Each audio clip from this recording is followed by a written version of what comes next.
El Departamento del Tesoro acusa al banco de apoyar financieramente a la Compañía Petrolera Nacional Venezolana.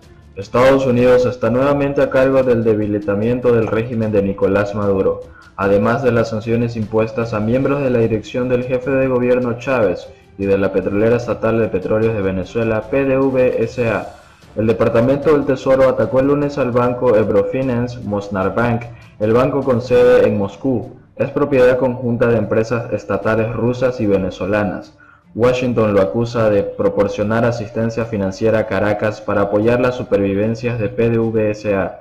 Los Estados Unidos tomarán medidas contra las instituciones financieras extranjeras que apoyan el régimen ilegítimo de Maduro y contribuyen al colapso de la economía y la crisis humanitaria, dijo el secretario del Tesoro Steven Mnuchin.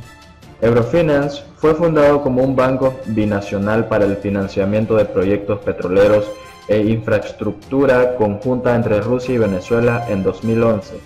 El expresidente venezolano Hugo Chávez compró el 49% del capital y el resto se destinó a las instituciones financieras rusas BTV y Gazprobank. Las sanciones impuestas por Washington el lunes son la congelación de todos los activos que el banco podría tener en los Estados Unidos y prohíbe las transacciones financieras con las instituciones estadounidenses. El Tesoro de los Estados Unidos señaló que, en paralelo con el aumento de las sanciones impuestas el año pasado, los activos netos del banco aumentaron en un 50% el 2018. Los que apoyan a Maduro, incluidos los de Rusia, facilitan el robo constante de los activos venezolanos y permiten que los miembros del régimen ilegítimo de Maduro se enriquezcan a expensas del pueblo venezolano. Estados Unidos criticó la asistencia sustancial proporcionada por el banco a PDVSA, que es una entidad que ha servido durante mucho tiempo a la corrupción, malversación y lavado de dinero de Maduro y sus secuaces. A fines de enero, Washington congeló los activos de la Compañía Petrolera Nacional Venezolana en los Estados Unidos, que corresponde a unos $7.000 millones. Esta acción ofensiva contra el régimen también resultará en pérdidas por exportaciones de $11.000 millones el próximo año, según estimaciones de la administración Donald Trump, el mayor comprador de petróleo crudo. Cuando Maduro lanzó la criptomoneda Petro el año pasado, con el objetivo frustrado de aliviar la crisis económica en el país, el banco Ebrofinance fue el principal jugador internacional responsable de su financiamiento. Los primeros inversos tuvieron que realizar una transferencia de fondos para comprar la criptomoneda en una cuenta del gobierno venezolano en Ebrofinance Mosnarbank. La participación de Ebrofinance en el petróleo ha mostrado la esperanza de Maduro de que la moneda permitiría a Venezuela evitar las sanciones financieras de Estados Unidos, dijo el Tesoro. El choque en la mesa de los Estados Unidos se produce cuando un apagón causó principalmente el caos en ciudades lejos de Caracas. El líder de la Asamblea Nacional, Juan Guaidó, reconocido como presidente interino por más de 50 gobiernos, convocó una marcha el martes contra el régimen de Maduro. Por otro lado, durante el tercio del siglo XX el país tenía el mejor sistema eléctrico de toda América Latina. Estas son algunas de las causas que llevaron hoy a conocer el fracaso más trágico de la historia. Habían pasado 3 noches desde que prácticamente todo el territorio venezolano estaba en la oscuridad, el apagón más largo de América. No hay registro de eventos naturales externos en el continente que hayan afectado a un país entero durante tanto tiempo. El huracán Mitch no golpeó a Honduras o Nicaragua tan completamente. María ya no está en Puerto Rico. Los repetidos y a veces muy sangrientos terremotos en Chile y México nunca han causado un aislamiento similar al que afectó a los servicios de internet, telefonía móvil y hogares residenciales en todo Venezuela durante más de 72 horas. El madurismo acusó al imperio y a la oposición de ocultar la crisis estructural que ha plagado el sistema de poder venezolano desde 2010. Hugo Chávez declaró por primera vez la emergencia eléctrica nacional ante la sequía que puso el suministro de energía hidroeléctrica a un nivel crítico del que depende casi todo el país. Pero el problema estaba lejos de ser cíclico, superada el mismo año de la sequía de los primeros meses. Llovió intensamente el resto del año, pero no se pudo eliminar la urgencia. El problema no era el clima, sino la falta de inversión. La negligencia del gobierno durante la primera década del siglo XXI caracterizada por una cantidad extraordinaria de petróleo, entonces se decidió comprar equipo. Los contratos ascendieron aproximadamente a 40.000 millones de dólares, principalmente para la compra de equipos costosos, sistemas obsoletos y proyectos costosos que nunca terminaron. Por lo tanto, la llamada recuperación eléctrica realmente alimentó una corrupción colosal.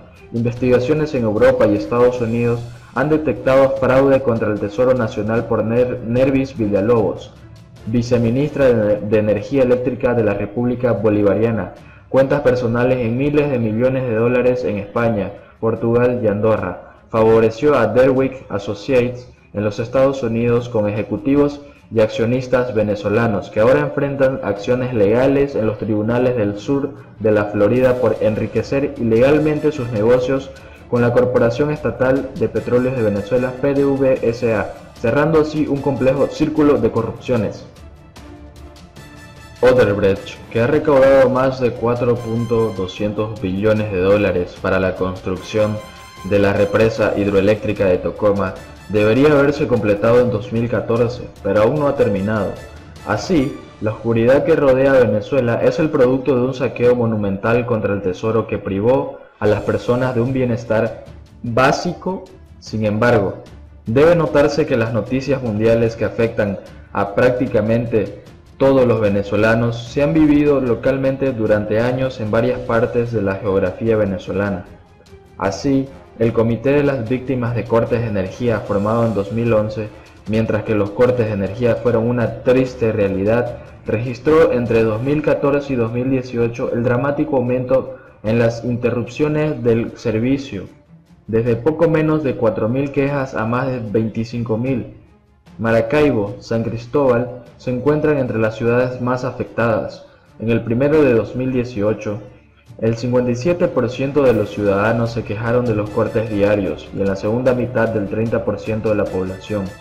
A la incomodidad doméstica causada por la falta de electricidad, debemos sumar los graves problemas que ha generado en la economía y en la educación nacional con días de trabajo y clases perdidas. De manera similar, pero trágicamente, es necesario denunciar las consecuencias mortales de la falta de servicio, incluso en el Hospital Universitario de Caracas, un centro de salud pública de referencia para toda Venezuela, donde se produce un corte de energía. Tuvo lugar el 12 de enero que causó la muerte entre 6 y 12 pacientes, dado que la información pública veraz y confiable brilla también debido a su ausencia en el país. Será difícil localizar a las víctimas mortales de este prolongado apagón en marzo. Según el Banco Interamericano de Desarrollo, el 50% de la capacidad de producción está paralizada. La pérdida de energía eléctrica es del 33%, el doble del promedio en América Latina. Es la dramática involución de un país que contó en el último tercio del siglo XX con el mejor sistema eléctrico de América Latina, en el cual la represa de Guri, en la cuenca central del río Caroní, el mayor tributario del río Orinoco en el estado de Bolívar, en la Guyana venezolana, fue la joya de la corona. La central hidroeléctrica ha iluminado el 70% del país y ha garantizado la producción de las industrias básicas y estratégicas de hierro y aluminio guainense, exigentes en energía, para volver a un sistema eléctrico como el que teníamos antes. Estimamos una inversión de 20.000 millones en 5 años. Este es un objetivo que parece muy difícil de alcanzar si la visión que ha mostrado el madurismo permanece. La caída de aproximadamente la mitad de la economía, el retiro de organizaciones multilaterales como el BID, que puede otorgar créditos en términos preferenciales, el defecto selectivo que mantiene al país en alto riesgo entre los aliados del régimen. El gobierno chino sería el único que tendría la capacidad financiera para prestar, pero como sabemos, no es parte de la política de crédito de China recuperar los sistemas eléctricos y en Beijing también están muy preocupados por Venezuela. Dificultades para pagar los miles de millones de dólares ya adeudados. Por lo tanto, la recuperación eléctrica del país es una de las prioridades de un cambio de gobierno, porque requiere una visión a mediano plazo y el retorno de muchos expertos e ingenieros que ahora forman parte de la diáspora. Por lo tanto, se necesita confianza y seriedad en el cumplimiento de los compromisos y la experiencia, ahora ausentes, lo que explica en gran medida la oscuridad que ahora se cierne sobre Venezuela. Algo que llama la atención es si Venezuela tiene sistemas de respaldo ante la caída del sistema hidroeléctrico. Sí, el país petrolero cuenta con plantas termoeléctricas con capacidades de 16.000 megavatios, pero solo 2.500 se encuentran disponibles, según la BIEM, por la falta de mantenimiento. La BIEM asegura que esto ha llevado al gobierno a aplicar un racionamiento.